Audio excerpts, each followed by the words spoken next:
I'm also live on Instagram. What do you think about this tactic of mine? Like a minute or two before the show, go live on Instagram to try to also get people to come over to the YouTube station. Do you like that? I love it. I think it's awesome. You know what's interesting? So like I just went live on Instagram and it says like 82 people tuned in, 88, and like the numbers climbing.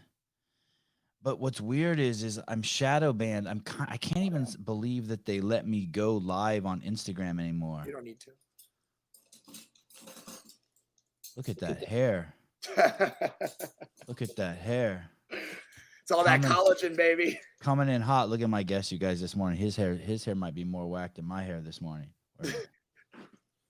Adam von Rothfelder. Maybe I should put a hat on. I didn't realize. No. What will I make fun of the whole show with Brian gone?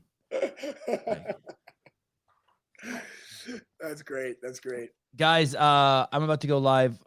We are live on the Sevan podcast on the YouTube station. We have Adam von Rothfelder. I accidentally called him Andrew last night when I was speaking to Matt O'Keefe. I apologize, but he's done a lot of fascinating stuff, and he is also, most importantly, the founder and CEO of Strong Coffee, which ended up in my kitchen cabinet, and therefore now I have Adam on the show. Anyway, check it out. Hey, brother, I love and appreciate all you do with your boys. Thank you for investing in your kids. My pleasure, brother. It's an honor to be a parent. Love you guys. Bye. Hey, what's up, Adam? Thanks for coming on, man. Dude, thank you so much for having me. I feel very proud that my coffee has made its way into your kitchen. So Yeah, do you have a team? Like, how did I have no idea how. Oh, Mike Sauer came straight from IG Live. Thank you. How did that end up in my kitchen? Do you know? dude, I broke into your house. No, I snuck in the kitchen. I have there's a little backstory to it. So this kid, Mike, who's a huge fan of yours, just a mega fan of CrossFit. He's now like 30 with kids. He has 3 boys. What? Yeah, he has 3 boys. And he's maybe like 30, 31, maybe. It's Okay. something young, right? And I met him when he was 16 years old at the gym, at the squat rack. And he was telling me he couldn't squat, but he wanted to get big like me. And I was like, bullshit, you can't squat. You just got to learn how to hold your abdominal a certain way, your pelvis a certain way, like, and increase your ankle flexion. Taught him how to squat. Now he's like a CrossFit coach. And funny story though, he actually threw a party in my house, and without my knowledge when he was 17, 18 years old. So Good dude. mischievous. So he had the idea to send you coffee. I brought him on as a intern and focusing on the CrossFit community, and which is like what we're really focused on as a company, because we feel like we just have a great product for the type of people. And I've been around CrossFit for a while, and Mike really knows it. And he's like, "Can I send product to this guy?" And I started following you too, and started following the 3 Plane Boys. And I have 2 girls, but Yeah, you sure do.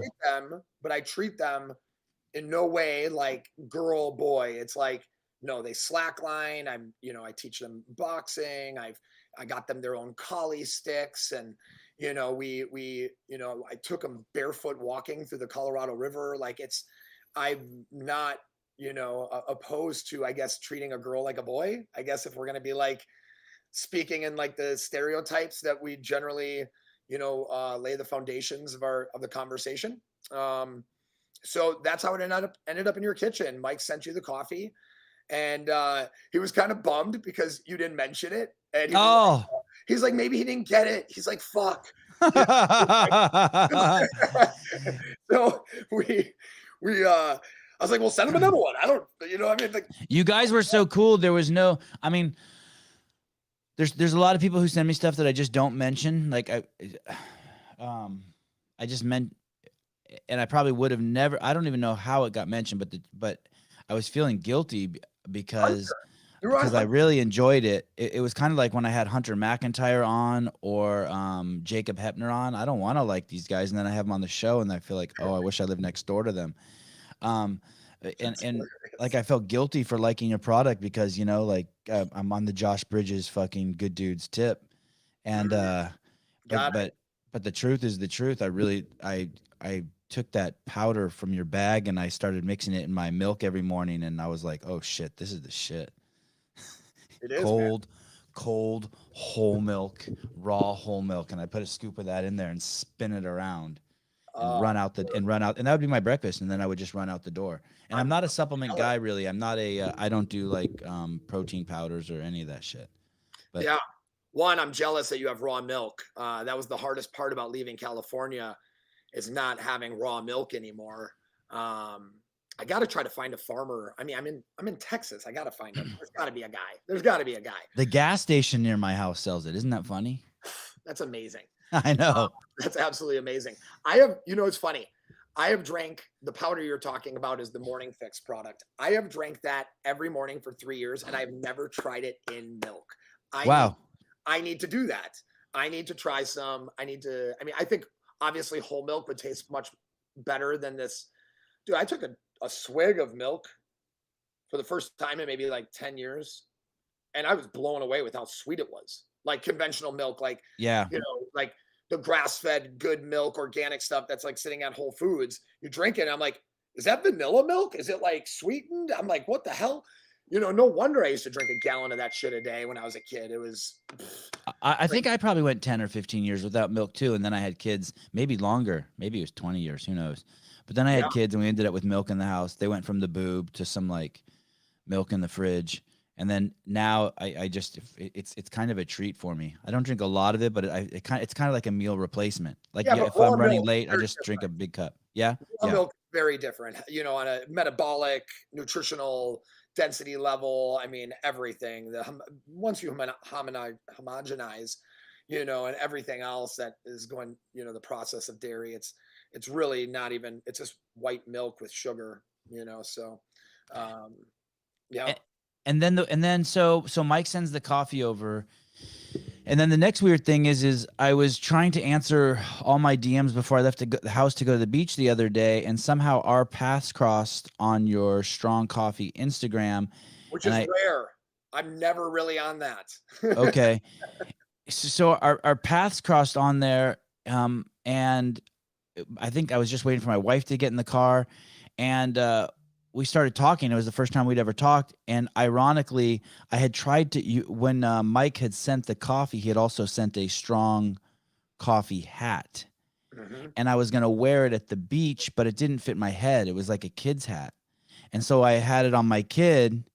And the timing was just crazy. So then I sent you a picture of my kid wearing your hat, and then I Yeah. was like, "Shit, this is the universe saying have or I don't know if it's the universe saying it, someone's saying it. Hey, man. Universe. Why not? Have Von Rothfelder That's on great. the podcast, and then you were on a podcast. Can you see the YouTube? Are you looking at YouTube now by any chance? Do you have two windows open? Me, no. I'm looking at you and me talking right here, but I do not have two windows open. Oh, okay. Ryan, do you think you could pull up? So you were one of the hosts on the Barbell Barbell. Shrugged Yeah. podcast, and Ryan, could you pull that up? I want to. So I'm trying to think. I don't listen. I never listened to podcasts, but I think that you guys did one many years ago. But I knew you guys because I would, for some reason, I would just see that picture of four guys standing next to microphones interviewing Well, people. so one quick thing to note. So there was a couple of co-hosts. I I was the co-host 3 years ago for almost a year, about like 8 months, something like that. Which is when I launched Strong Coffee. Alex Mc I can never remember how to pronounce his last name. It was Alex, Doug, Mike, and another individual that originally started the podcast. That were the four guys, And it kind of just changed over time and shifted. And when Mike Bledsoe, who was the main host, left. Yeah, what's that guy look like? I want to see that guy. I hear that Mike guy's Bledsoe name a lot. was, like a lean dude, blonde Was he a hair. professional football player? Is there a Mike Bledsoe who's a professional football Yeah, player? there is a Bledsoe, but that's not him. Mike's like Oh. 5'8". He could definitely not be a quarterback. Well, I guess that's not true. I mean, Mark Burnell was like a 5'8" quarterback in the NFL. So, the barbell shrug, though, what ended up happening is there was a big dynamic shift of the podcast that Mike Bledsoe, who was the main host, wanted to leave, and their friend Anders Varner and Doug Larson were going to continue the show, and they asked me to come on after an interview, and we just got along really well, and I was good at just being part of the conversation, and it was an incredible time. Like 3 years prior, like those same people kind of blew me off at an event, when I was like trying to talk to them. And then, 3 years later, they're asking me to co-host their show with them. It's just kind of like putting in the work to put yourself in that place. And, did I have the time to do it? Hell no. But I like made the time because it was an opportunity I wasn't going to let, go. And I got to interview some incredible people. But really it like gave me the opportunity to really like get to know CrossFit, because I kind of always like outwardly spoke against it in some manner, and not the sport, but the use of like fitness, like, and just kind of like some of the things that I saw from like the top that I just didn't like agree with, early on. And it like really changed my mind based on the community. I was like, oh, the community is what makes it. I get it now. Like, I totally get it. Like, these people are amazing. And I've become really good friends with like Sam Dancer and, some of these people now. Sam Dancer is a part owner of Strong Coffee. Even. It's interesting to hear you say all that, because I have a totally, obviously, not obviously, different perspective, which is totally fine. It's not to say that yours is wrong. Yours is wrong at all. I think my perspective is that the community is a giant misunderstanding, that everyone's was a volunteer for Greg Glassman's experiment, and they think that the community is built around their participation experiment. Totally different, but irrelevant. But irrelevant here. No. So I like this because I didn't like Glassman. Okay. Right. That was my thing. I used to do memes about him being an idiot. Okay. Right. And him being a narcissist. Right. Like, those were like, no one can see Ryan, but just so everyone, we can see Ryan. Adam and I can see Ryan, and Adam probably doesn't know, but Ryan knows that I speak to Greg every day and that I'm very close with Greg. And so Ryan's loving this, but don't edit a goddamn thing, Mr. Roth. And you know what? Von Rothfelder, you let me hear about this asshole Glassman. Go for it. No. And it was only because of how I saw it being put on, like the type of the type of like way he would communicate to certain people that I knew, right that I did not appreciate. Yeah, right? He didn't really. I don't think Greg ever respected anybody. No, that's a narcissist, right? Because you don't have empathy for other people and their feelings, which is a lack, which ultimately shows as a lack of disrespect, generally speaking. I don't know him personally, right? I'm not going to say I don't hate anybody, right? I didn't like him. Right. So to be who I am, which like I can be a polarizing figure, right? I was very against it, the most popular form of fitness, being a guy in the fitness industry. If I just would have went along with CrossFit after my MMA career, I would have been like upward trajectory of like, fitness on a different level, but I was like very like against the grain, right? Because of what I saw. And the thing that I was the most proud of, to jump back to Barbell Shrugged a little bit, was like the interview that I held with Emily Abbott when she got popped, and I was like, you need to fly down, you need to talk about this right now, you need to just put your story out there, you just need to talk, right? And that was the number one listened to Barbell Shrugged podcasts like, I think like in history, it had the most greatest initial downloads. And, you know, at the time, again, everything is like one-sided. I'm only hearing one side of it. And I understand like, you know, a lot of things shifted in 2020 with CrossFit that definitely like showed the lack of respect or just kind of like the abrasiveness of it. And I'm not made of sugar. Like you want to talk to me like I'm a, you know, whatever. Like I've had plenty of coaches talk to me a certain way. Like if you're still a good coach, but you're an asshole, like I'll put up with you to a certain extent.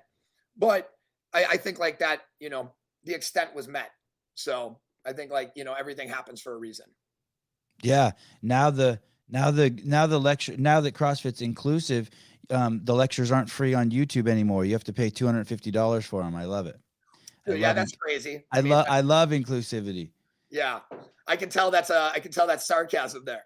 Oh yeah. Yeah. You know, Well, going back to Emily Abbott, I really, really, really like Emily Abbott. Amazing person.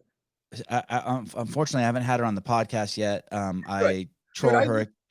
I looked into her eyes and I just looked at her. I mean, like when she was saying it, like I am a fucking human lie detector. Like my kids get so mad all the time because when they try to lie to me, I'm like, no, you didn't. And they're like, you know, and it's just, I'm like looking at her and she's like telling me this story. She was calling me throughout the situation. Did you know her before? Like you were friends with her? Oh, okay. I had met her only months ahead, and I was kind of business coaching her on launching her own brand, the psychedelic gypsy fitness stuff. And I, you know, got her a website built through like my team that like does strong coffee stuff. And I was just trying to like help her along because she wanted to do something more. And I felt something in her, like she was a fire, like she was on fire. She caught a really good stride. And like the regional, you know, or the sectional was regional or sectional, like it catered to her strengths. She did really well. And then she gets popped for some like microscopic amount of something, you know, that was, you know, and it's like, you know, when I talk to her and I know everything about like how she kind of operates, I'm like, you don't even take Advil. I just don't see you taking this thing. Like, it's like, what did you ever get to the bottom of that by any chance? What happened? So, you know, her family, and I mean, her family has the resources, let's say, to hire a specialist in Europe. Like, so her family balls so hard, motherfuckers won't find her, I think is the right. Yeah, exactly. Okay. And so she has this specialist, and the guy who basically created this SARM basically break down the amount that was in her body and how it was so negligible that he believed the theory that he came up with, because she found out that her former boyfriend, you know, now former boyfriend, fiance at the time, was taking it. And he was like a knucklehead, you know, he was like really like taking a lot of stuff, and they were, you know, very intimate, and it's a oral sublingual. And when you hold something in your mouth, it stores in your oral cavities. And so if you kiss somebody, you can pass the saliva through the oral cavity. And that's like what they said, you know, that's like what they came up with as a reason. Truth, you know, only God and Emily actually know. But when I look at her, when I would talk to her about it, even still today, it's still a fucking sore subject. Like not a, like I didn't do it, you know? I have three of the, or two of the three qualities that you used to describe Emily's boyfriend. I wish I had. I wish that I wish that I had tried SARMs at one point. I think I'm too old now. Oh no, you're not. You're good. I can do it. Okay. Oh, And I wish that I could say Emily Abbott was my ex-girlfriend. It's fucking not gonna happen either. Pretty awesome. For the most superficial reasons, I liked her. I love red hair. I thought she was hot as shit. She had big old eyes, and I liked that she was so big. I think that year she was like the biggest girl in the competition at 165. Yeah, she's and then on top of that, she talked all that shit when she won, like not in a bad way, but fun. And I just thought she was the coolest fucking ever. But you also described her, I think her ex as a knucklehead. That is one I don't want to be a knucklehead. But the other two things are cool. I mean, if you even look at her Instagram right now, like she's barely training at all. She's barely training. Oh, I don't know She what is to do just with my a phone. genetic. She is a genetic freak. Yeah. A genetic freak. If you look at her right now, she hasn't trained hard in maybe like 3 years. Like since she got popped, she like walked away from CrossFit, started doing like movement, movement and shit, just kind of like, right? Handstands, like cartwheels. And she still literally looks like she did when she was competing. It's not like she was doing it, I don't think she needed an edge. It was her time. And I think that's like what happened, but I mean, like I said, I don't really know shit. So do you ever look at women as like, and I guess you could look at men like this too, pick whatever you want, but like, you don't even know you're looking at them like this, but when the rubber hits the road, like, so like I had this, there was this girl in college I was dating and I really liked her and she was so fun and we had so much fun together. Like just hanging out in the town, hanging out at the beach, fucking just everything we did together.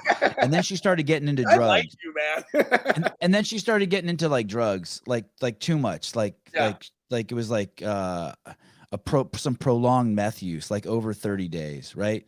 Yeah. And then, so then I just like lost, it's like these girls on Instagram, like you see them and like they're so hot and they have the giant fake titties and they have all the angles, but like the truth is like that they're not mating material. Like I look, and so it's kind of interesting. Like you look at someone like Emily Abbott and you're like, oh, I could marry her and like she could have my kids. And then there's these, it's just weird. Just, you don't really consciously think about putting people into these categories. But there's this, and maybe this is a message to this slew of women out there, and I would be curious to see how women think about men like this. There's women that like you might be super duper attracted to, but you really don't want to like you would never want them to be the parent of your kids. No, I mean, you're like, I love you. You're so hot. You're so amazing. You're a fucking Barbie doll. I don't really need you parenting my kids. And it's a weird. It's weird. It's weird. It's weird. I guess it's like foods like that. There's foods that like there's junk food and then there's like performance food. Yeah, I mean, I think that it's interesting. Sorry, one last thing. So to tie back to Emily, she's kind of both. She's kind of like everything. She'll be very proud to hear this conversation. she does it all. She does it all. Like whoever, does she have a dude? I don't know. I haven't talked to her much in a couple of months. Someone should hunt her down and get her. That's big game hunting. That could be like, that's like good breeding stock, good everything. Big Red, hunting Big Red. And she's entrepreneurial and she's not afraid and she's gone through appears to be what's that called when you work on yourself? Personal development. Yeah. She's doing it all. I mean, it's diving in deep. Yeah. Yeah. Yeah, becoming your best self. I mean, I think like it's pretty amazing.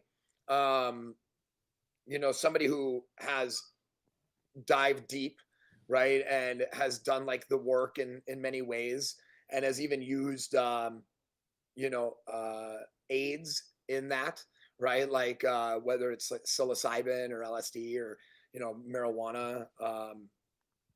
It's amazing how much of that exists in the fitness world now. And Emily is a great example. And like, a lot of that crew kind of is a great example of those people that like do the work inside, and then excel outside. And it's pretty phenomenal because I think about me talking about this shit like 15 years ago when I was a fighter and they all thought I was fucking crazy. Yeah. Right. Like, I'm like, no, man. I'm like, if you let go of like these things inside, it like does the work for you, and you just become better, less control, right? Or less controllers, less roadblocks. So yeah, man. So you're good friends with Glassman. So what basically happened, with like the shift, do you think, in like the community since he's left? Since you were talking about the inclusivity and exclusivity, I'd love to understand that more as somebody who doesn't, understand CrossFit as well as I'd like to. How old are your kids? My kids are 8 and 6. Arrow and Azalea. Ladies and gentlemen, this is where the struggle begins. Adam has questions. Sevan has questions. Then you ask me the questions, man. I'm good. Sorry, I flipped the script on you. I'm sorry I did that. No, you're awesome, man. I'm thoroughly enjoying this. I've talked about this a bunch on. Your producer's really enjoying it too. I've talked about this a lot on podcasts before, and it's you don't realize it when you're watching someone else do a podcast, but like Adam and I are two strangers, and so you have this. We don't know each other, and you have this thing going on soon as two people meet for the first time, especially like in a forum with all these other people watching. So on one hand, you have like your ego protecting you, but you know the show will be complete shit if you're not 100% vulnerable. So there's this, and you want to be honest, and you want to get along, and there's all like it's basically, I don't know, for those of you who've ever done ecstasy or MDMA in a relationship, you basically have like 10 years of the relationship in 30 minutes. And basically that's it. That's what you kind of have to do on a podcast. And but in a way, as strange it is to do it with someone like I've never met before, like Adam, it's almost even stranger to do it with your friends, right? Like, so when you have one of your friends on the podcast and you're like asking them questions, but you know the answers to all the questions already, it's just weird. Yeah, I was just naturally, I'm like, we're just in a conversation. I guess other people are listening is the way I view this at this moment. In most of my podcasts, like I'm like super duper crazy controlling, and like I'm like I start off with like, so where were you born? How tall are you? How much do you weigh? Like just really get to know the person from like this superficial to like peeling back layers. And then recently I did that because I panicked because like I feel like we're gonna run out of stuff that's gonna be interesting. But lately in the last like 4 or 5 shows, and I have all these notes, lately in the last 4 or 5 shows, I haven't been doing that. I've been just letting the conversation go where it goes, and it's kind of weird. I mean, I like it. Controlled chaos. Emily Abbott's man is Rob Maiden 19. Oh, she has a dude now. Oh, that's cool. Yeah, that's awesome. Good for her. She's, I mean, you know, deserves somebody great. So, yeah, she does. You forgot the shoes. It's all about the shoes. I don't understand that comment. What will last longer, bodybuilding or CrossFit? You want to take that one, or no, I wouldn't even answer that one, but I would go for it. You answer it. Well, sometimes I just like to read the questions. CrossFit is made up of so many things, so I mean, neither one will ever disappear. You know, I agree. They're intertwined now. So. Did you got your start in fitness? What did you play sports or did you lift weights first? So if we start like when I'm a kid, right? I was like a 3-sport athlete from the age of like 5 to 12. I was doing I was doing karate, soccer, and gymnastics. Okay.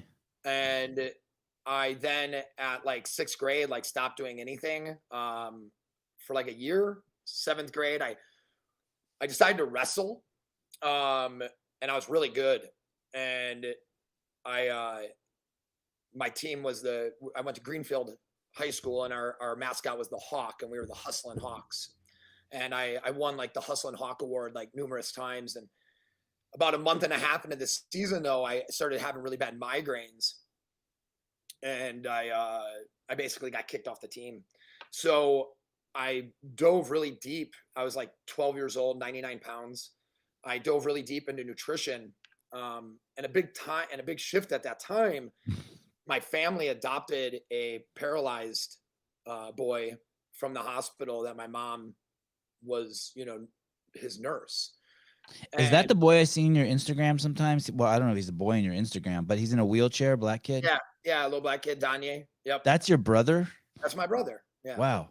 Yeah. So we adopted him when he was 1. I was 12. All of a sudden the family dynamic shifted. Like 12 years old, my parents never showed up for another sporting event again for me. Right. It was always kind of like about Danye. And so there was a big shift. So I isolated myself after wrestling, and Danye had these nurses, and he had 2 male nurses. One that was a firefighter, former Marine, and he saw me like working out like in my bedroom with like these like Reebok weights that I stole from my sister and like a stair stepper, you know, just doing stuff. And you're using that term weights loosely. yeah, exactly. Very loosely. Like 8-pound weights. I think my mom had those. Yeah, exactly. They're like different colors and shit. 1 pound to 5 totally. pound. Yeah. Totally. Like 6 months later, though, unfortunately, my great uncle Bill died, and he left me I have no idea why. Maybe my mom like mentioned that I was like working out or something, but he left me in his will a set of weights, and they were like these old school skinny steel bar cast iron weights, rusted in the basement, sitting in these orange crates. I still have those weights today, just kind of sitting in storage.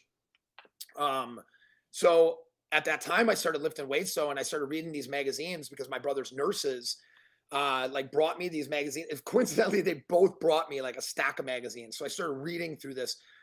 Well, I found out that I was like having migraines because of my nutrition, right? I dove deep into like getting away from like dairy, refined sugars. I was somebody who struggled with ADHD. I read something about like fish oils helping with focus and memory, so I started, asking my mom to buy me fish oils. I got a paper route so I could start buying my own stuff. And by like 14, I had a personal trainer. I hired a guy by the name of Dan Wiktorek, who was the Olympic weightlifting coach at the Olympic training facility, the Pettit National Ice Center in Milwaukee, Wisconsin, which is where I'm from. So I worked with him like 2 days a week for about 4 months. And he had this, and then I started working with this bodybuilder coach by the age of 17 named Doug Bates, who like, the dude was a freak. He could like walk on to a show. He could be in the audience, see that there was no heavyweights. He'd like run in the back, fucking take off his underwear, jacket up his ass, take off his pants, jacket up his underwear up his ass, throw on some Jantan, jump on the stage and like win a show. Right. Like he was just like, he was always show ready. And they all like, were like, they both had kind of the same message. move better before you move like more. Right. And it was really cool that I had that message early on, as before weightlifting, with my back, I had to like be able to do a certain amount of pull-ups. Right. And like all these like things like that they were, trying to get me to move a certain way. So through high school, that strength training really helped me excel as a soccer player. And my senior year, I actually broke our high school record as a pole vaulter. Holy shit. Wow. You've done it all. And I only pole vaulted for 1 year. It was a bet. I was really fast and I was a gymnast. So I knew that I was comfortable like going upside down, and I knew that I could get the speed I needed in a short period of time with that pole in your hand. Like, cause you can't run with your hands. Right. So it's very like power driven leg style. It's not like you're a gazelle kind of shit. It's like, you got to like, whoa, like torque. And I knew that I had that. And I was making fun of these, football players that were all trying when I was a junior and they were a senior and they couldn't do it. And I was like, oh, I could fucking do that, blah, blah, blah. And they're like, put your money where your mouth is. And I was like, I can't do it this year. I'll do it next year. And I had something going on that I couldn't do track season. I can't remember what it was, but I got a job. I think that's what it was. And I was trying to save up for soccer camp.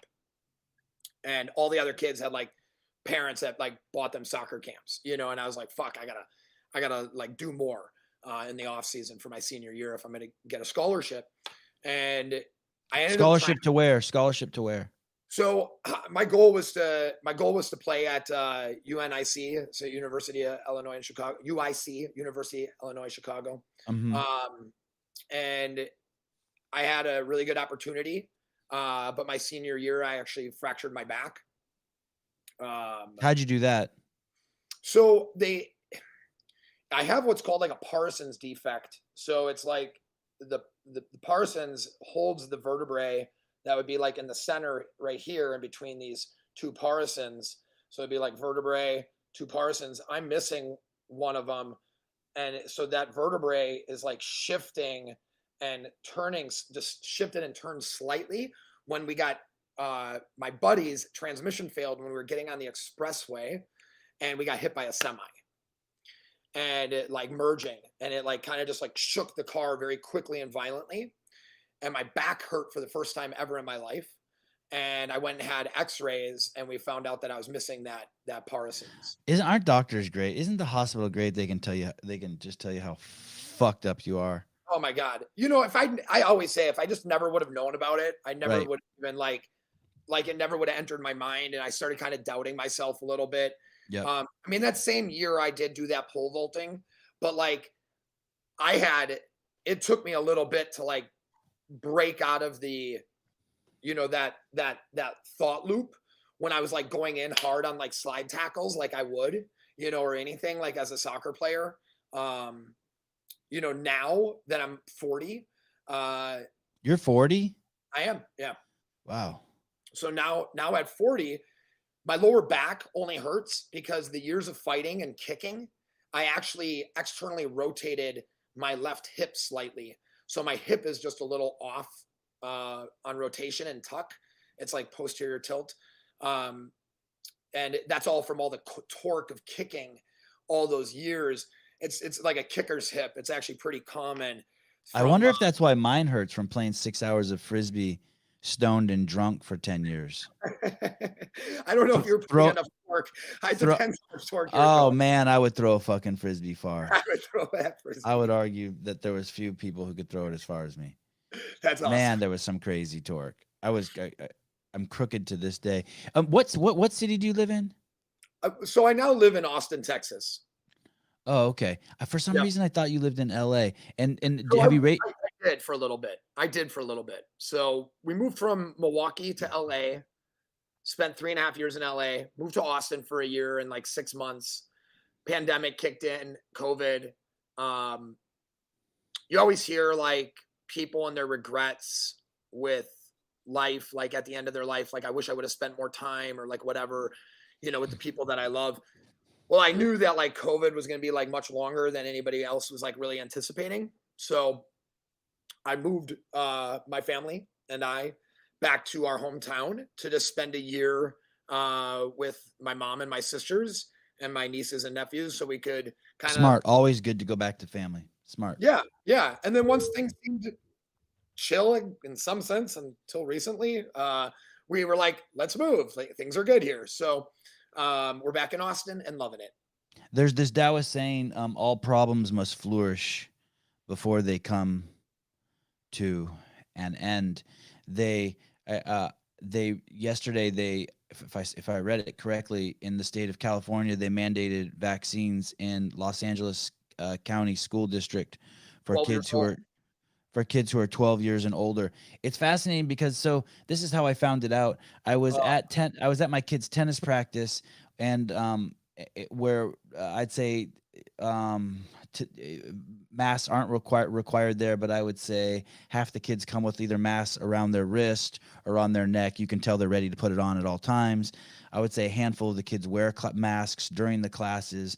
And I have a very strong opinion. My kids will never, ever, ever, ever wear a mask under my watchful eye, not even for like 2 seconds. I have 2 4-year-olds and a 6-year-old. I have no interest in ever training them to wear a mask. And the reason why is because I see the damage. I see the damage it's done to all the people around me and the message it sends to everyone around them that there's actually something to be afraid of.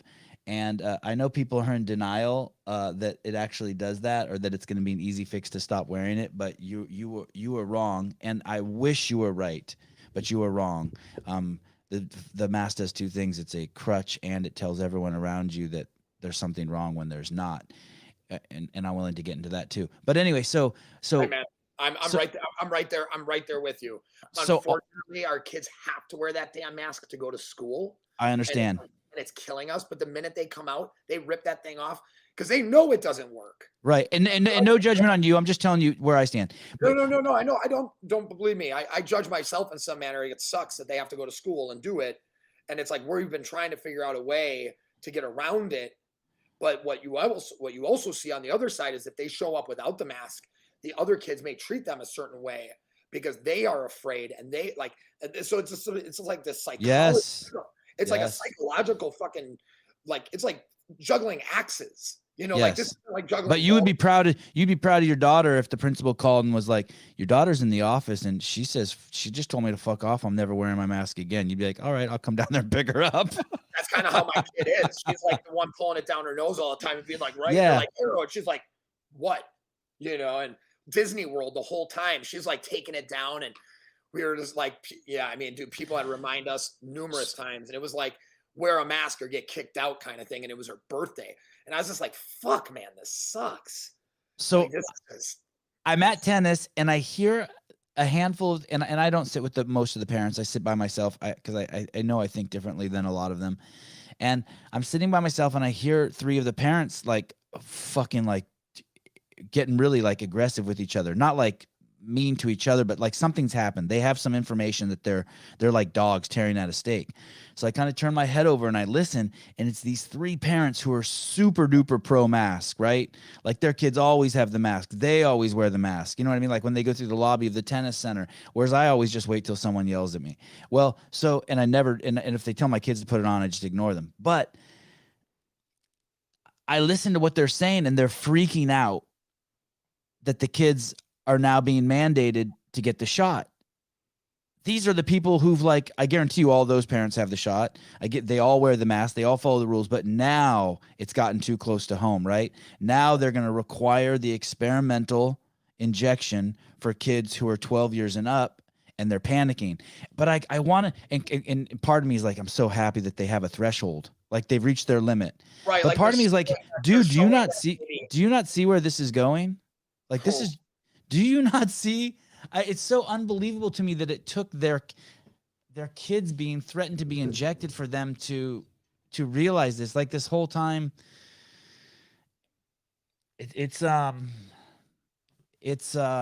anyway. It's gonna get interesting in Los Angeles. It's going to get interesting. It really is. I can't believe it's gotten this far. It's the words that are being thrown out of, this is not a conversation of your freedom or choice. It's bewildering as to how many people are still, sipping on the straw that is connected to the giant bottle that is Kool-Aid, and it's like, the president said yesterday that that the unvaccinated are the problem. And basically what I'm the assumption I'm making when the president says that is, okay, the people who are unvaccinated are the ones who are spreading, are the ones who are contracting SARS-CoV-2 and spreading it, right? And so in order to get away from that, those people need to get vaccinated so that we can all move on to the next phase. What's interesting about that is if you use that same kind of thought, he wants the vast majority of people who are dying are the obese. The vast majority.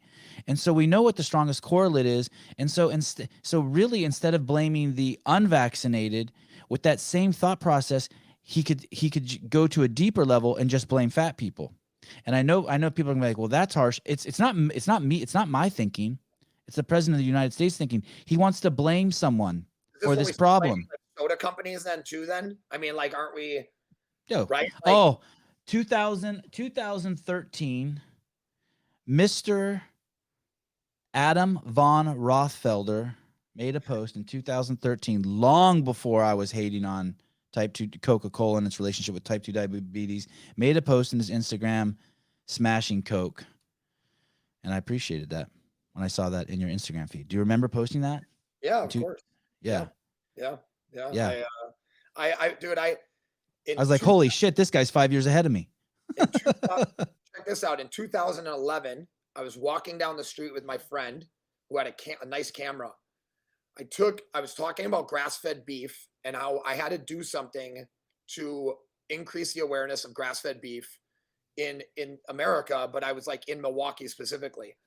So I took some grass and I rubbed some dirt on my face, took a bite of grass, and I was like, take a photo of me. Oh, yeah, that's a great picture. You posted it a few times. So that was a billboard that said "Better Body by Grass-Fed Beef" that like I sold to a burger company that was like started making grass-fed patties, and their sales doubled. Wow. And it was like a campaign that I put on, but like I've always been like against that shit. Like I haven't had a soda since I was like 12. Like, I mean, on it, like I had a sip of like I can't say that. Mexican Coca-Cola, because it was like real sugar Coca-Cola, and it reminded me of like when I was like 10 years old. I was like, oh my God, fuck. You know. But yeah, there's a lot of fucked up, you know, idealistic rhetoric that's being thrown around. And I mean, really what people just need to focus on is like, you do have a choice. You do have, you are free, and don't let anybody tell you like otherwise, right? Like it ultimately is always going to be your choice. You can stop doing something and get better, and yet you want other people to do something in order to help out your situation. It's classic codependency. We also know that obese people are super spreaders because they have the disease longer, they cough more, and they carry it longer, and the viral load increases in them. It's amazing. So now you want us to give up our bedroom so that you can shoot heroin in it. That's basically what it is. You want us to be the codependent of the heroin user. There's this vast, huge amount of the public that's addicted to refined carbohydrates and sugar, and you want us to take the vaccine so that you don't die, because there's no threat to us. Yeah. It's really crazy codependency. But why aren't there smart people who get that? How come they don't see? Is it really? I guess it's hard. It's tough love, right? It's just hard. Hey, man, it's hard to kick your kid out. When I was talking to people about, you know, with like presidential choices and stuff like that, and just kind of like hearing both sides, all I ever heard on like Biden's side was like, I hate Trump. Yeah. Right. And then you would like hear people on Trump's side say like, I don't believe in these policies and these things that they're saying over here because I don't believe in these people and like their intentions. Right. And like, so it was by the way, that's why I flipped. I got tired of hearing. I was a Biden guy, a Hillary Obama guy, and all the hate towards Trump made me look into Trump. And I was like, oh, wait a second. Anybody that's hated on that much, that's hated on that much is usually doing something that fucking different, which is good. Right? Like that's usually a good thing. And I don't want to be a part of the hate. I don't want to be part of the hate. No, neither do I. I don't want to hate Biden or Trump. I've tried to like, I tried to like stay away from that. Like I remove that word from my kids all the time. Like if they ever say hate, I'm like, do not say that word. You can say fuck, but you can't say hate or disgusting. Totally. I'm totally with you. Yeah. Totally with you. Dude, I have a coffee mug that says wake the fuck up. My kids say it. They like you sent that to me too. It's my wife's favorite cup. That's so funny. I didn't even know that was from you. Amazing. That's crazy. Okay. Yeah. Keep going. Sorry. They love reading the coffee mug. They're always like, because they get to say the word fuck, you know, they're like, wake the fuck up, you know, and I'm like, guys, I'm like, okay, awesome. It's a word. But yeah, man, I don't want to get stuck on this in any way, but I'm glad that you're saying what you're saying, because we need more people to say this stuff. This isn't political. This is it's bigger than that, right? Like this is not a political choice thing here. This is a personal choice in preserving like the liberties that we have. Well, you just said a word no one knows the meaning of, by the way, liberties. That's also the problem. Oh yeah, man. People think this is about democracy. This isn't about democracy. This is about fucking liberty. And a lot of people don't understand that. Yep. There's a bell that rings, that needs to ring. And it's a sad state of affairs. I actually I wrote like you would love Greg Glassman, by the way. You would fucking love Greg Glassman. He taught me all this. He taught me all about liberty. He basically, he taught me all this. He basically said like, hey, you get somewhere like Egypt where you can't have democracy without liberty, because the first thing people will do is vote out democracy. And that's what happened in Egypt. And liberty makes it so you can't vote out democracy. But you would love him. But I also understand people who deal in the metrics of respect and disrespect, they will never be friends with him, because he does not. I've never found him to respect anybody. Yeah, respect for me is a big thing. I had a dad who is pretty disrespectful, so I don't really handle tough guys and lack of respect kind of guys. Right. He doesn't necessarily disrespect. He just doesn't respect. He doesn't do either of those. But sorry, go on. Sorry. Yeah. No, I don't handle that type of kind of, energy from an individual, that can be, a very difficult pill for me to swallow. That's a sore spot for me real quick. Sure. A lack of respect is disrespect, like in my eyes. Right. So, Were you ever in the military? no, I get that a lot, but no, I wasn't. I was in martial arts young, right? And martial arts tends to, like, martial arts instructors, a lot of them come from like military backgrounds, like their dads or whatever, and that's like why they learned like Kyokushin karate, because their dad was like over in Japan, right, or different things. So I had a very, very strict sensei when I was a kid, and it was very very heavy, like forcefully given to you, and it was very respect wise. My dad, like I said, he wanted respect, but he didn't show it. So I always like felt like, oh, like I understood the idea of showing it, and now it's like I flipped the script and I want other people to show it, the way I would want to receive it. So it's like some people. My mom and my sister are always telling me that, like, that's when we first had kids, they're like, Sevan, you have to respect your kids. You have, my wife and my mom would always pound that into me to respect my kids. Yeah. Like I had to very quickly. People don't realize that you have to respect them. And how I do it mostly is I trust them. I give them I trust the shit out of them. And that lets them realize I respect them. Sorry, go on. That's really cool. That's interesting that you had that.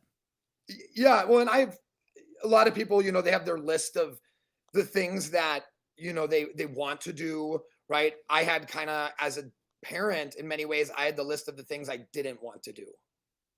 Right. And ultimately, like, my respect comes in the sense that, like, I don't treat my kids like kids. They're just smaller people, that I'm like educating. And in many ways, I mean, like, kids are fucking perfect. We fuck them up. Right. Moshe Feldenkrais, who is somebody I really enjoy reading about, reading the Awareness Through Movement book. He talks about how, like, we are like made up of these thirds, and it's like heredity, others' experiences, and then your own experiences. Well, like, basically, like 2/3 of like who you are is not even made up of like your own personal choices then, right? And your own experiences. So you have to respect yourself and be able to form more personal experiences and have less of other people's experiences put on you that like shape who you are, so you can truly shape yourself and become a unique individual. Have you ever were you ever addicted to drugs? I mean, I smoke a lot of weed, but that's it. I don't have. Have you ever been? I don't have. Have you ever been? Go ahead. Sorry. Have you ever been suicidal? When I was on Adderall. Yeah. And how old were you then? Not like I tried, but, well, that's a lie. I was like thinking I could drive a car into a wall really fast, and I put on my brakes about X yards out and like happened to stop before that wall came. Adderall is a hell of a drug, man. And I got off of it through high school and stuff. But then when I got to college, things just got way more intense. And I kind of like went back to it, like my 12-year-old dose. And I was like, poof! I was like, I was taking this shit when I was 12. Like, what the fuck? And I think I took 2 in one day, which it was totally like what was prescribed, but I always only took 1. And when I was leaving, at the time I was in school to be a electrician. I was in the apprenticeship program for the union, and I was leaving school, and like the Adderall just crashed, and all of a sudden I felt like suicidal, like instantly. It was intense, man. And that was the last time I ever took Adderall. I was like, that shit's the fucking devil. That's when like coffee and L-theanine and a couple other things like, really jumped into my life. It's kind of like making my own Adderall without, the crazy side effects that a drug like that can have. Was that have you ever hit rock bottom? Man, I mean, I asked because of something you. Of course, I asked man. because of something you said. You talking about Feldenkrais and about this one third, this one third makeup of human beings, and I'm just wondering if you've experienced like a rebirth ever in your life. That's why I was asking this question. Sorry, I know that was a little bit of an abrupt. I don't mean to be callous, and that was a little bit of abrupt transition, but No, dude, that's fine. Don't worry about it. Don't apologize for okay. it. So I know I get tired of doing it. You know what it comes down to is when I was 22, my brother died of a drug overdose in my bed. Older And brother or younger brother? my older brother, and he was 13 years older than me, and Oh, he was going through, you know, rehab. He had 3 kids, oh, jeez. 2 boys and a girl who sadly, like, we don't even talk to anymore because of the things that they've done and their own resentment and life, you know, altering cognitive ways, you know. And when my brother died, I definitely like blame myself in many ways. He called me the night before and wanted to talk to me, and I was working as a trainer at Bally's Total Fitness, and I was trying to get my workout in. I was like, I don't have time to call, you know, talk right now. I'll call you back, and I forgot to call him back. And he wanted me to like take him to a hardware store, but then he like wanted me to like talk to him too, and I just was like, I just had a lot going on. And the next morning, I get a call at 5 a.m. My sister just bawling, and you know, I could barely make out what she was saying. I just knew somebody died, and Is she older or younger? she's older. Okay. Her and my brother were like a couple years apart, Okay. you know, and so, and Heidi has always been kind of like the glue of the family. Andy was like the recluse, you know, incredibly talented carpenter, you know, could do anything. I used to call him the Magneto of wood, you know, like that was like how I always like talked about him when I was a kid. You know, he could do anything with wood. That's what I call my cock and balls, Magneto wood also, but and it's different, totally different subject. Totally different story. So the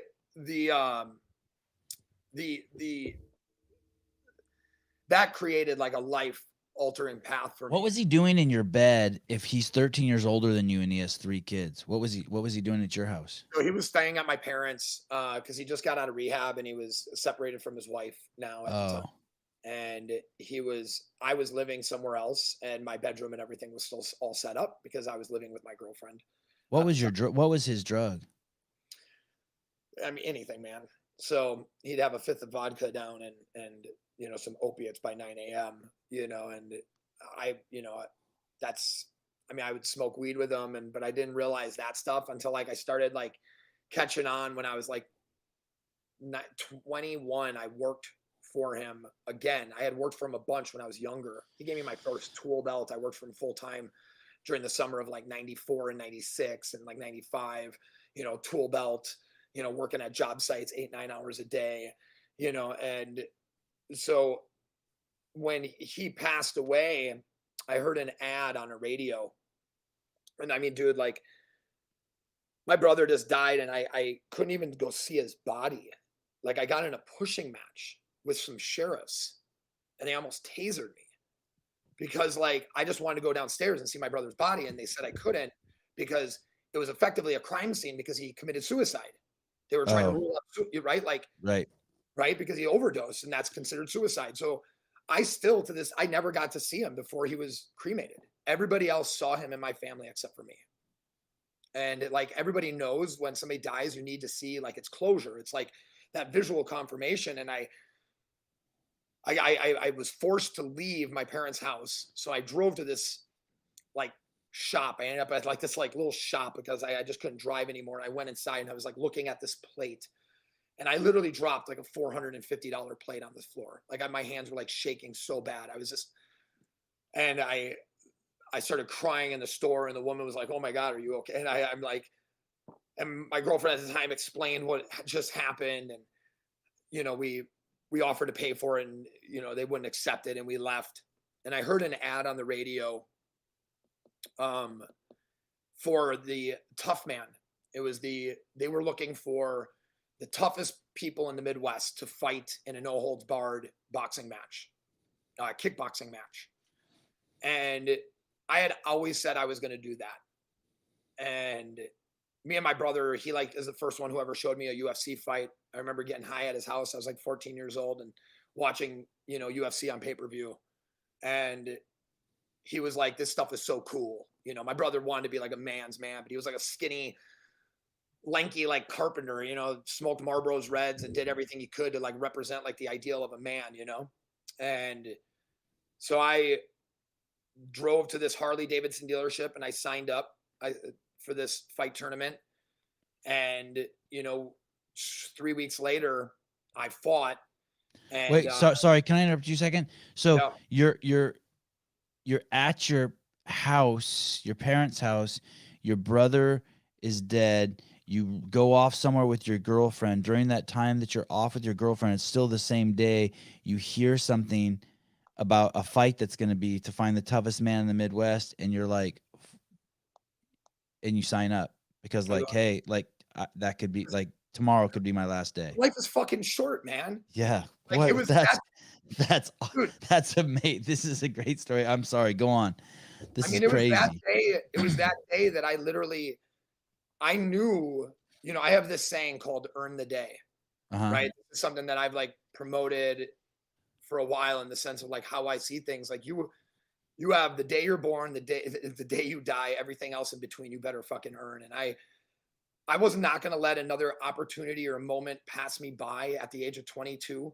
I regretted not playing college soccer at the level I knew I could have. At that time, I did question, why didn't I not try to go pole vault in college, right? Because I was just pole vaulting. I was teaching this. At the time, I was also coaching a high school girls pole vaulting team. And I demoed and I could still do like 13.6, at like years later, I was like, I fucking should have went. Like there were all these things going through my head. And my brother, I see him, somebody who's like trying to succeed, a family, all these things. And he's just losing it. It's just spiraling out of fucking control. And he dies. And what am I going to do? I'm going to, I could have been like the rest of my family and like buried my head into my family, but I didn't have that connection. I didn't have a husband. I didn't have a wife. My sister had husbands and like they had kids and I didn't have that. I had a girlfriend. And at the time I started feeling even disconnected from her because I knew that I had to focus on myself because like that was the only way I was going to like live the life that I needed to live. And all in that instance, I drove to that Harley Davidson dealership and I signed up for that tournament. And I remember them looking at me like, are you okay? And I'm like, I'm fine. And I was like holding it back. I'm like, I'm good. I'm ready to fight. I'm ready to fucking kill someone. Right. And they're like, are you a professional? And I'm like, no. And they're like, well, how'd you get that nose? And I looked at the guy and I was like, you got something wrong with my fucking nose? And he's like, no, man, I was just wondering. You just look like a fighter. And I'm like, I've never fought before. I just want to fight, signing up. So I signed up as a heavyweight. He's like, how much do you weigh? I'm like, 205. He's like, the cutoff is 205. You don't want to like lose a pound and fight lightweight? And I was like, no. First fight I walk into, the kid's 6'4", 200. Were you really 205? Yeah. How tall are you? 5'11". Wow. In your pictures, you look lean and mean. You look like a 175 guy. Even in all my pictures, I'm 200 pounds. Holy shit. Okay. Sorry. Go on. Yeah. So you go into your first match. How many days after is it after you sign up? 3 weeks. But going back to your brother real quick, are you both your parents still alive? My dad died 7 years ago of leukemia. And your mom is still alive? She is. She actually just battled through her second bout of COVID even after getting vaccinated. So Go figure. Yeah, go figure. Hey, can you imagine? I want to hear about this fight, but can you imagine?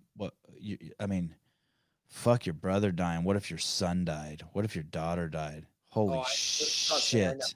I know. Holy shit! After my brother died. By the way, as soon as I get off this podcast, I'm going to call my sister and tell her how much I appreciate her. She's one of you've already accidentally impacted me.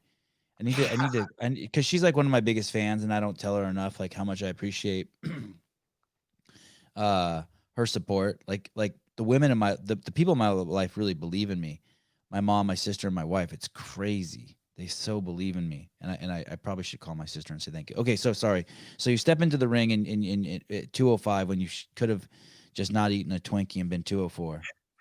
I probably could have just taken a shit and be 200 pounds. You know, I mean, I was Right. I was 205 because I force fed myself all the time. I mean, just so you know, at the crown of my weight when I was a fighter in off season, I was 225 to 230 at like Wow. 10% body fat. Like I got pretty big. You know, I was so mad. I was so sad. I was so every emotion that raged through my body. Were you That literally thinking of your brother as you walked in the ring? oh my god, dude, I felt bad for the first 3 people that fought me. You know, like first dude, I literally come out, he's 6'4", 260 pounds.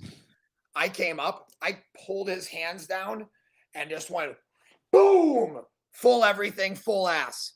I knocked him the fuck out in one punch. He I'm talking like big 17-ounce gloves that we're fighting with headgear, and I knocked this guy unconscious. Damn. I just remember letting out this scream. I was just like, ah! Just like everybody went fucking nuts when I screamed because nobody knew what I was going through. The only people that knew was a small crew of individuals that was like up there like cheering for me. My dad came in the back. I had to have him like verbally removed from security because they were like trying to get me to not fight. You know, and I was like, look, Dad, I'm doing this for me. I'm not going to fucking die. Wait, up until you're getting in the ring, your dad's trying to talk you out of fighting? Totally. Yeah, they never This is crazy. Yeah, they never supported it, man. I had him, like I said, you know, I had him physically removed by security. I was like, can somebody please get this guy out of here? They're like, he said he was your dad. I'm like, he is, but I want him fucking gone. Right. You know, I'm like, he's not a fighter. He's not my corner. Get him out. Right. And they moved him out. You know, and they left. They didn't even stay to watch the fight. You know, I fought 3 fights. I lost my 3rd fight. And I felt like, you know, I felt like ashamed because like my whole reason for doing it was I was going to win for my brother. Like I was going to do this. This was like something that I had to do. Is that him on top, Ryan, in that video? Holy shit. Wow. He just showed a video of you just mashing this dude. Holy shit. Yeah, Don Desher. Oh, that poor guy. Yeah, man, he didn't want any piece of this. When he saw me at the weigh-ins, he was like, what the fuck? You know, I mean, I looked like no other 185er at the time. You know, I was like, I'd come in at 185 pounds, 5% body fat. I just looked like a thin bodybuilder, like a small bodybuilder. Like an action figure. Right. And then you have great footwork, and you have crazy good footwork. You really are an amazing athlete. Quick digression. You said you grew up doing karate, soccer, and gymnastics. For anyone who's listening, if there's 3 things you could put your kids in, it would be a martial arts, it would be soccer, and be gymnastics. The soccer will help you build the metabolic capacity in a certain way. The combat sport will also help you, but also allow you to defend yourself and defend other people. And then gymnastics is just great body control. And then the only thing you need after that is maybe like a cooking class or a dance class so you can attract mates, and bingo, you're the perfect mate, whether you're a man or a woman. That's my life, bro. That's life. It. Dance, fight, run, backflip. Do that shit and you will get dick and pussy your whole life, and it'll be great. Okay. Yeah, man. You know, and the intimacy part you won't ever get unless you go through the shit that Mr. Rothfelder has gone through. That's unfortunately, you got to go through a lot of pain in order to really appreciate intimacy with people. For sure, you do. I know people will tell you there's another way, but I don't think there is. They're lying. No, I think anybody that I've met, you know, no. Do you drink? No, no. That was kind of my one thing. Like I don't even like really watching movies where people have like drinking addictions, because it's still like something with my brother, because that was kind of like the main thing. And then the drinking always led to the drugs, but it was always like the drinking that kicked it always off. So for me, I don't really trust people who get drunk. I don't. I'm like, you have something that you're not confronting in yourself that you're trying to like push down with like a bottle, right? And like I have a sensor inside myself after like 3-4 beers where I'm like loose. I'm like, I'm good. Like I'm way good. Like, and I don't need to drink again for a while. It's like it's celebratory, like with people. Maybe me and my wife will get one beer at the gas station on our way home on a Friday or a Wednesday because it's midweek or end of the week kind of thing. We're like, oh, let's have a beer. It's always a letdown too, isn't it? It really is, because usually I fart a lot afterwards and my stomach hurts. I prefer, honestly, rolling a joint, going bowling. This is my little bowling pin. I enjoy that. That's a pipe. That's like a pipe. Right. Yeah, it's a stoneware. It's super cool. Made in Colorado, but it looks like a bowling pin. So it's like, hey, honey, you want to go bowling? That's our code. You like how you like getting doesn't getting stoned just make your brain too like active? Not really. Like think too much? No, it actually like narrows, it channels my thoughts, right? So because I've worked with some of like the coolest entrepreneurs in America. Like I trained YG, the rapper. I trained Blake Mycoskie, the founder of Tom's. Like I've trained, some people that are very creative people, and I put their creativity like my brain doesn't stop right on the creative side. That is like everything I know. And weed helps me take that creativity and like channel it so I can actually put it so I can implement it. Right. Can you give me an example of that? How so? Just like what that like, so okay, of course. So I'll concept a marketing idea of like the idea of like, and this is usually when I'm high, right? I'll concept a marketing idea in my mind and I'll visually unpack it like one of those exploded images you see of like a part that has like 1,000 parts in it. And I'll literally see every single part in my head, and I'll call my assistant and I'll verbally walk them through how I see every single part without even writing it down. And I can just do this on a walk. And I can be highly efficient by not having to write it all down and mind map it all and try to figure it out, because it's like I already see it. Like I'm at the end of it, at the beginning of it.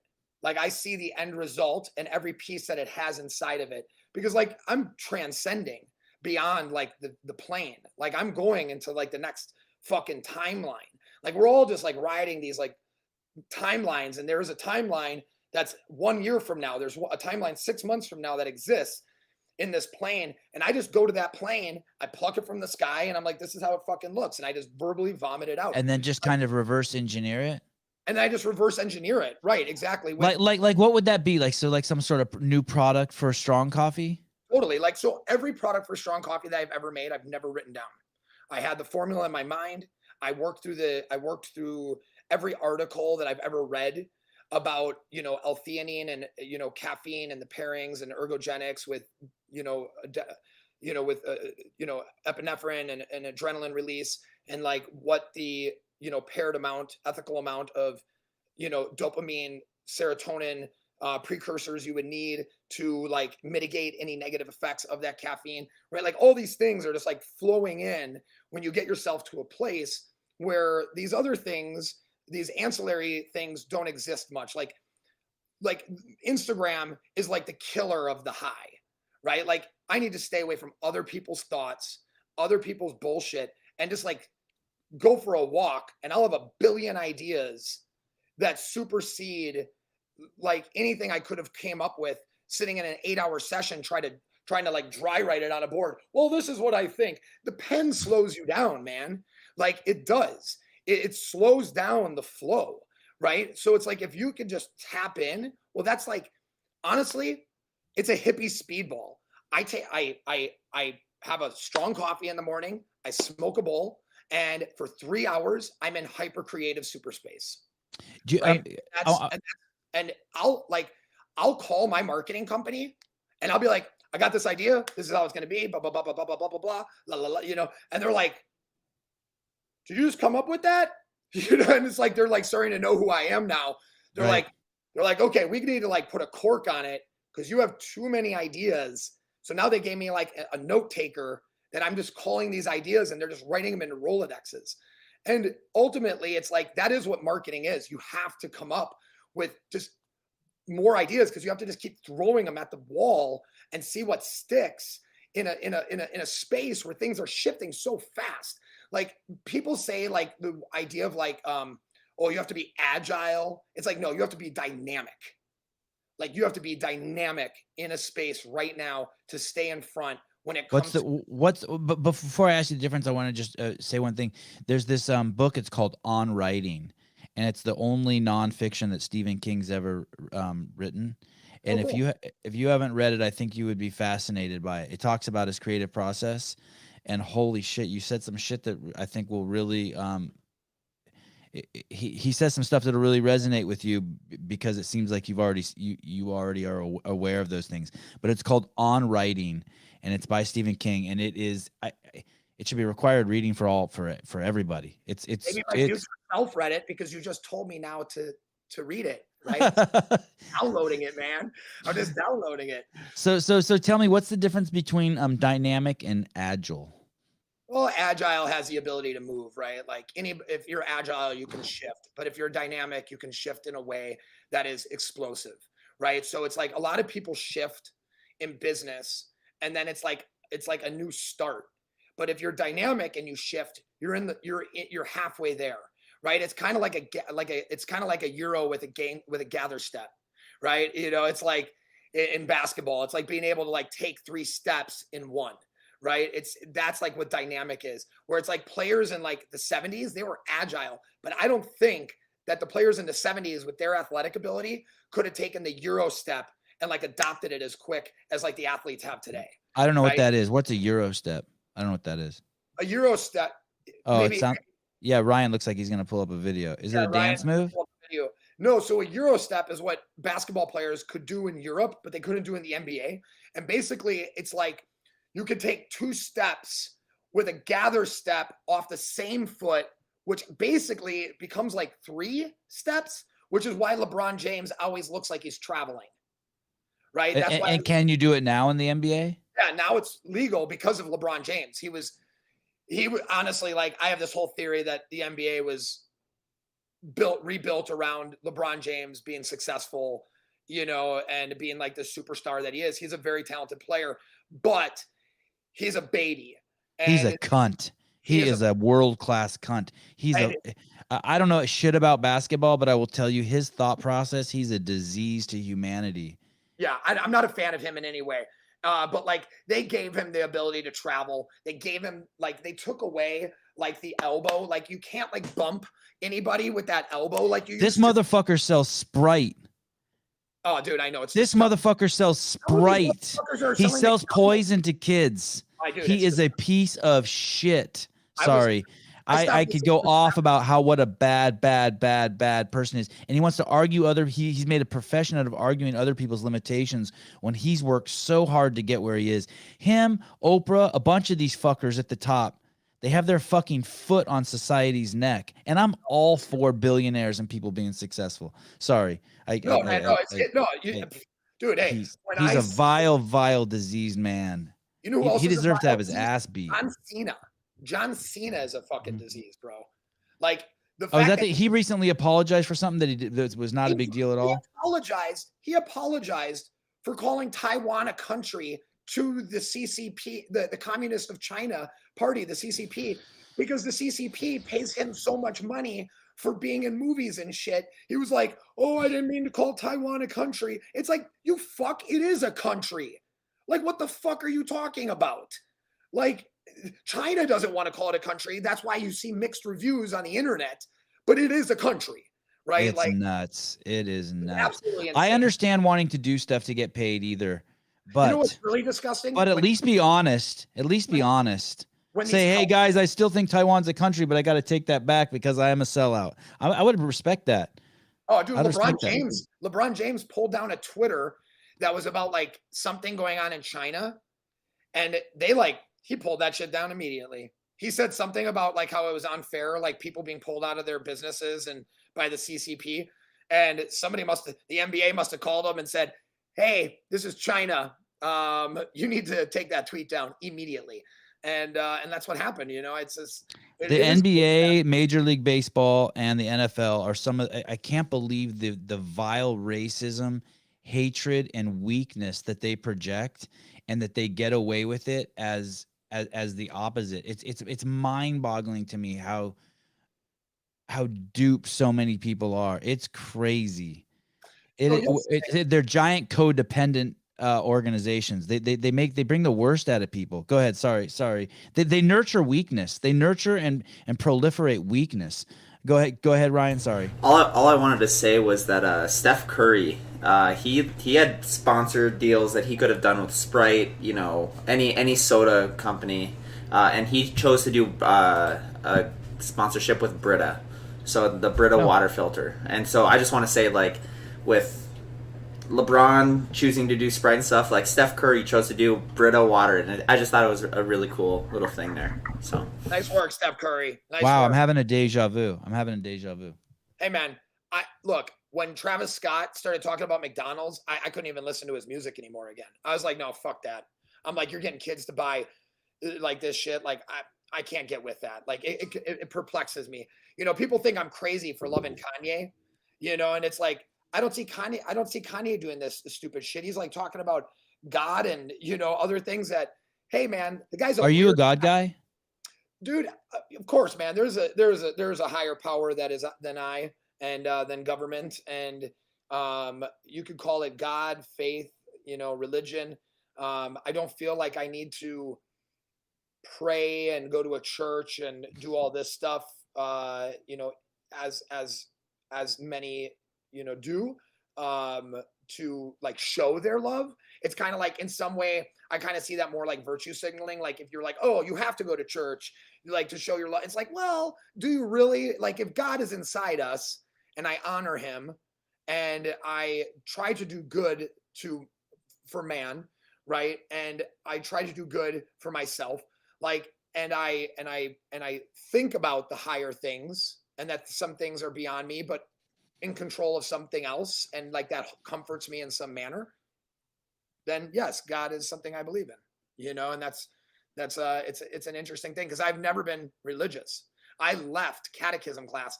I told my catechism class, fuck off, I'm leaving. Like I refused to get communion by my parents. Like I was the only kid who didn't go through communion. I was like, I'm not fucking going. I'm like, every time you drop me off, I'm just going to leave and go to my friend's house.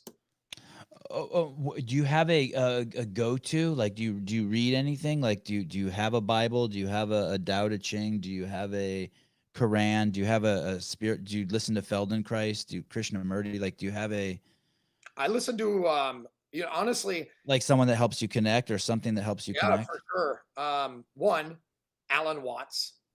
So I and you could, he's a theologist and a nihilist. He's all these things, which I think in many ways I am. Like, I'm a contrarian, right? Like I truly Oh am. my God, you would love Greg Glassman. It's so funny.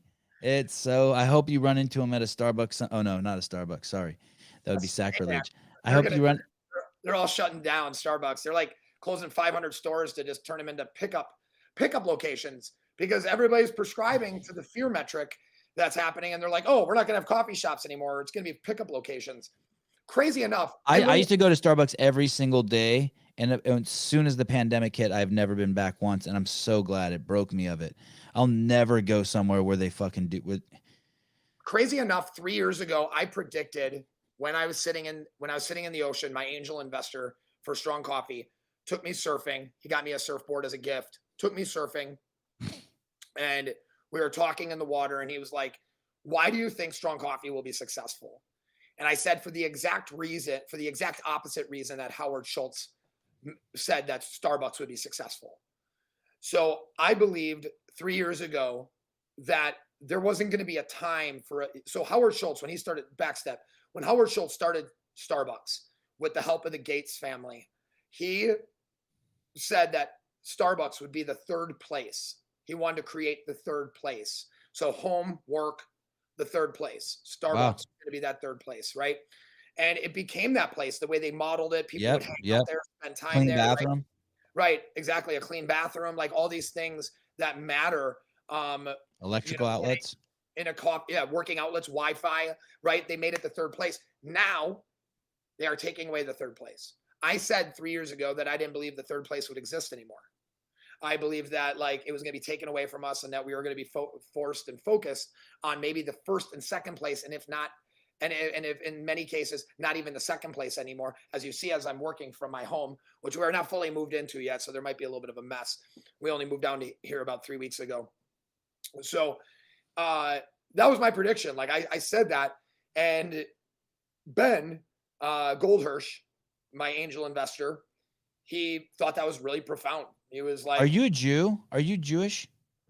You are the second podcaster in this week that is interviewing me asking if I'm Jewish. So no, I am not. But Hirschberger is a Jew. Goldhirsch, yes, he is a Jew. Goldhirsch. Yeah, he's a really Everyone needs a good Jew in their life. Jesus, if you don't have a good Jew in your life, you are fucking up.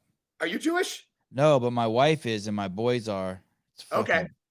I was going to say the only way you can say that is if you're usually like Jewish or married to a Jewish person. Oh, yeah. I use them as cover all the time. I throw the Jew word around all the time. I got 3 Jew boys and a Jew wife, and I'm living the dream. I'm living the dream. Jew dream. We, for some reasons I don't want to get into, nefarious deeds. We got one of my kids 23andMe. We used a fake name, of course. And when he's 51% Ashkenazi and 49% Armenian, I was like, holy shit. It's eugenics at its finest. He's the perfect human being. Yes. I found out that we weren't German. We thought we were always German. We came from Germany, but I'm pretty sure that my family kind of changed some things up to stay at a certain level of class or something of nature, but there was definitely very to little no German in us at all. What is Rothfelder? That's Dutch. Von Rothfelder. Yeah. Is the Von always the giveaway? Like if it's all uppity, you got an uppity name like that, it's Dutch. Yeah. Well, it just means of the. So it's like usually like land ownership from like times of like nobility and Sevan von Matosian. That's a mouthful, brother. That's a mouthful. I could do it. Getting to the I want to jump back a half second when you were talking about Alan Watts, God. Yeah, the Alan Watts and God and everything. It's really interesting, like how it really, started coming about for me was like the more that I did psychedelics, right, and connected with nature, that I felt the greater connection with God, which is kind of like in a way counterintuitive, right, to what you would think of most people that do drugs, right? It's really interesting, but it's not saying it's actually counterintuitive, because it's actually intuitive, like connecting with nature, using nature to connect with nature. But I think that the general populace, or what like popular media would have you think, is that it is counterintuitive. Like it doesn't like a good Christian wouldn't do that, to themselves. I'm like, like didn't Jesus disappear between 16 and 33? Like he could have gotten to some shit. Like there could have been some really good things that were happening at that time that dude connected, and I don't even know like about that stuff. I'm right now listening to the King James Bible just to understand more about it.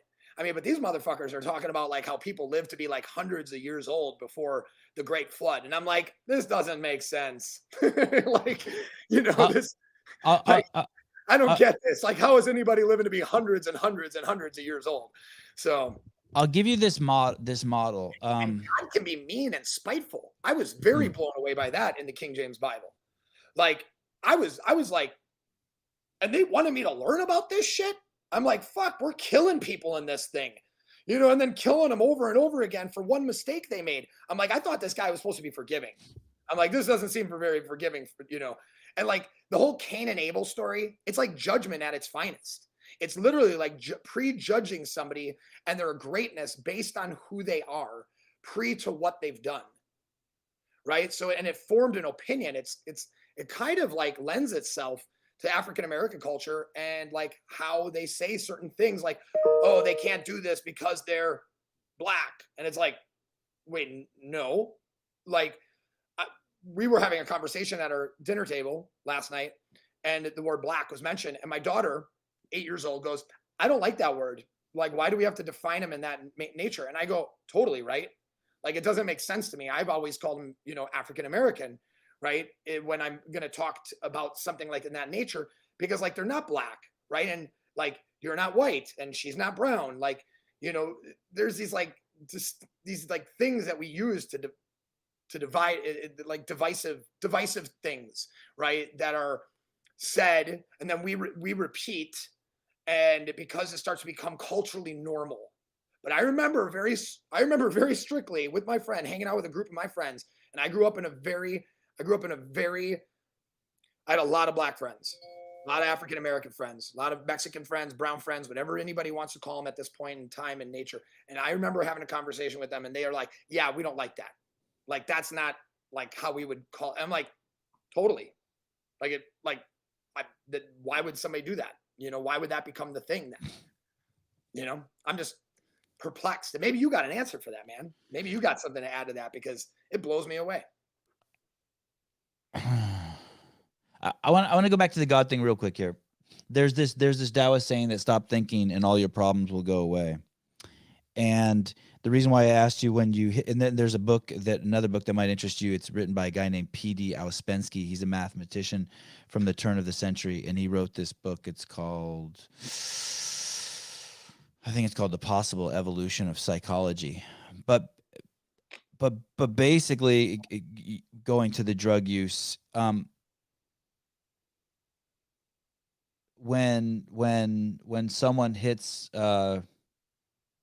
rock bottom, in my definition, is basically when your brain basically comes to a standstill. Like think of your identity as this egg, right? It's just a circle. Think of your identity as this circle, and it's a checkerboard full of all of these I statements within that circle. Does that make sense? So thousands of I statements.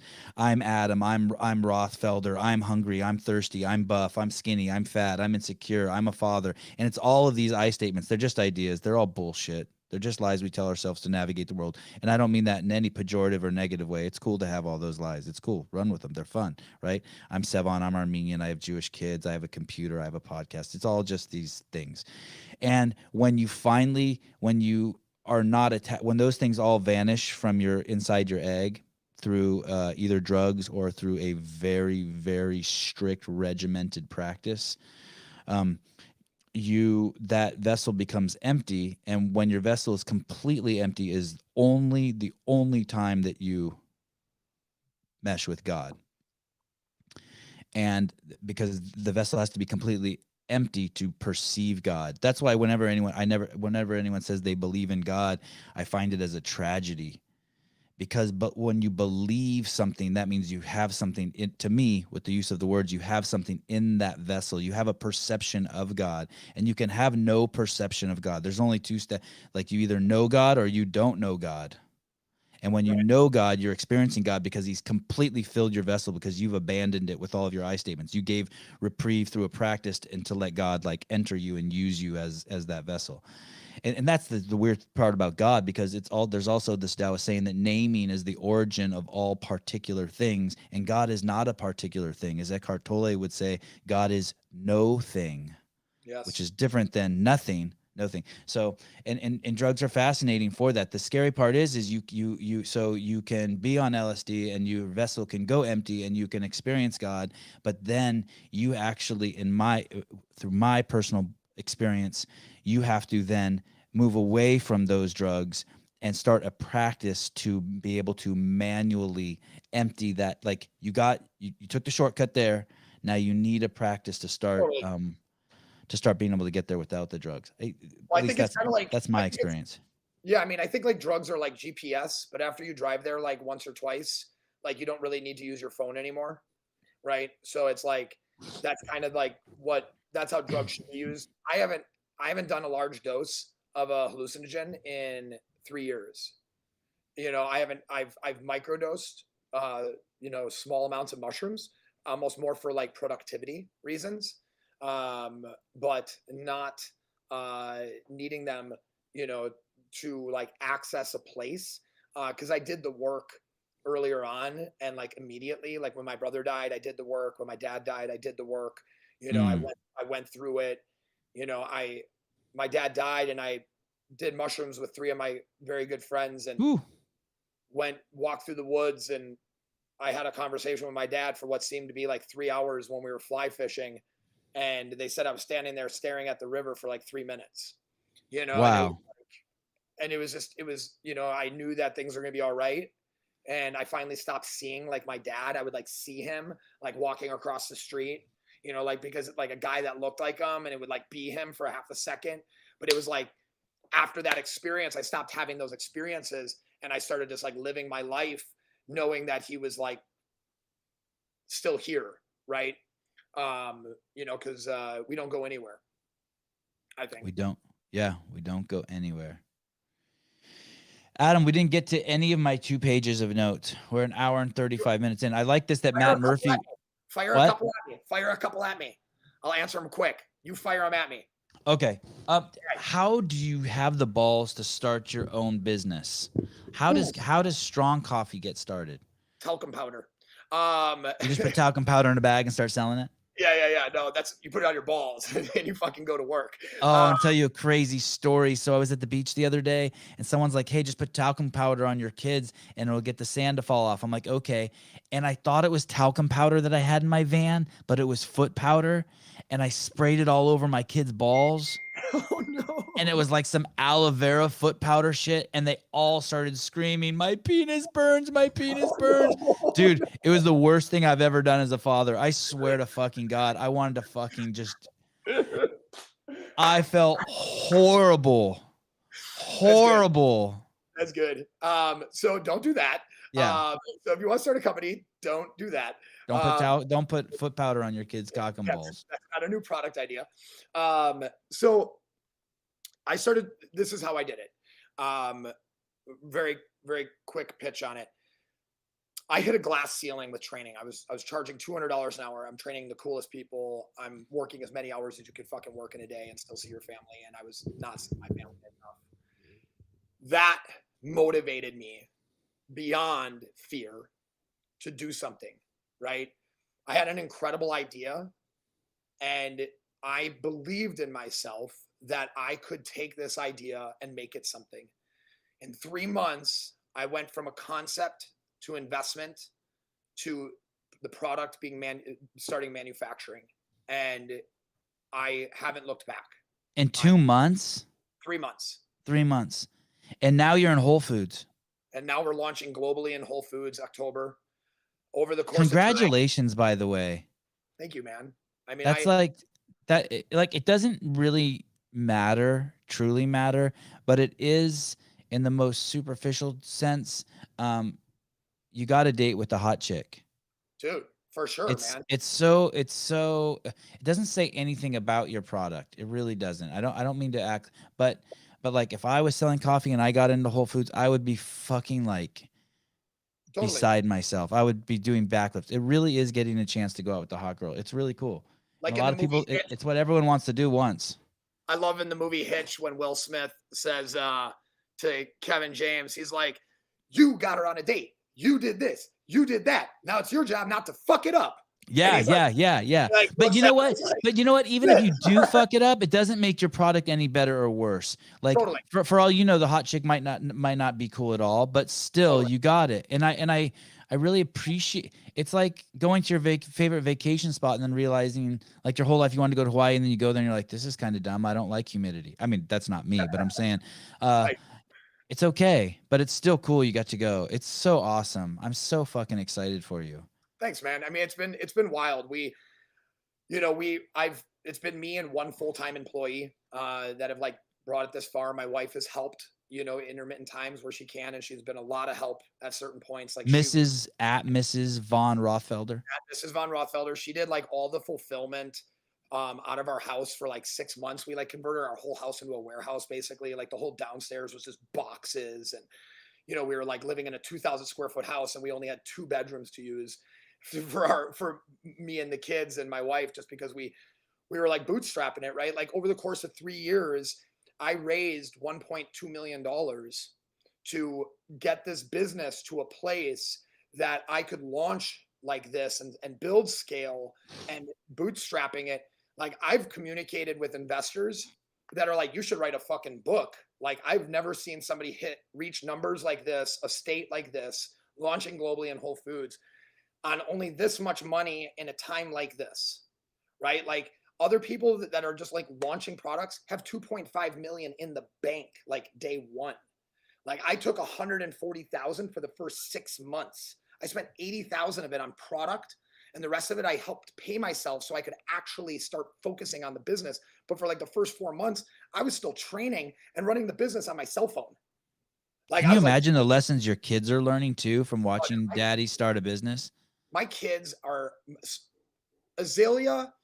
She's kind of like a little, like kind of a little too cool, but she you can hear it in her voice that she's listened to me close, you know, $500,000 raises, right? Like you can hear it in her, like the way she talks. Arrow, my youngest, you can definitely hear it.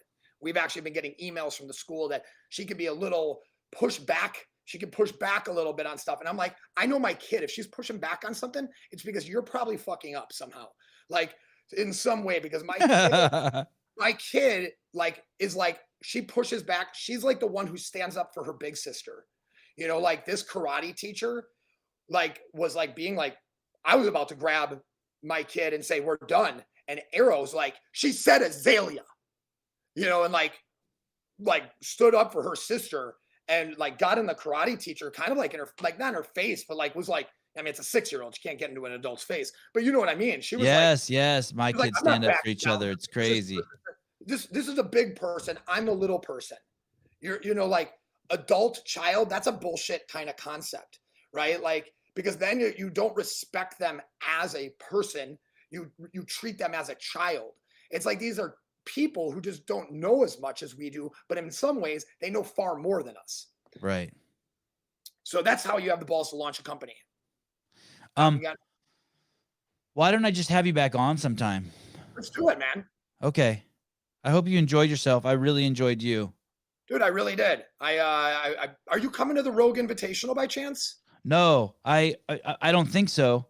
Okay. I don't think so, unless someone sends their private jet to come get me and fly me over there. But it's the odds of that seem very, very, very slim. Are you headed over there? Well, yeah, it's 11/11. You could make a wish on that. I am going there. So we're in Austin. It's being held in Austin. It's going to be a really big event. I just went and checked out the site. We're actually building Strong Coffee cafes, like 2 temporary cafes actually in the stadium. And like going to sell full-size cups of coffee and kind of present ourselves, you know, as the true coffee of this space.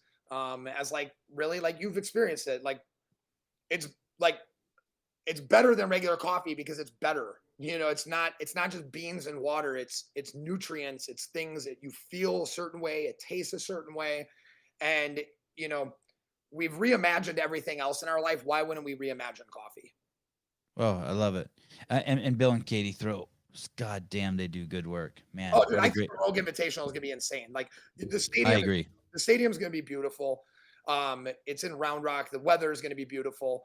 And then, like 2 months after is like Wadapalooza, or 3 months after. So it should be interesting. You know, Austin and Florida, or Texas and Florida holding it down on the events.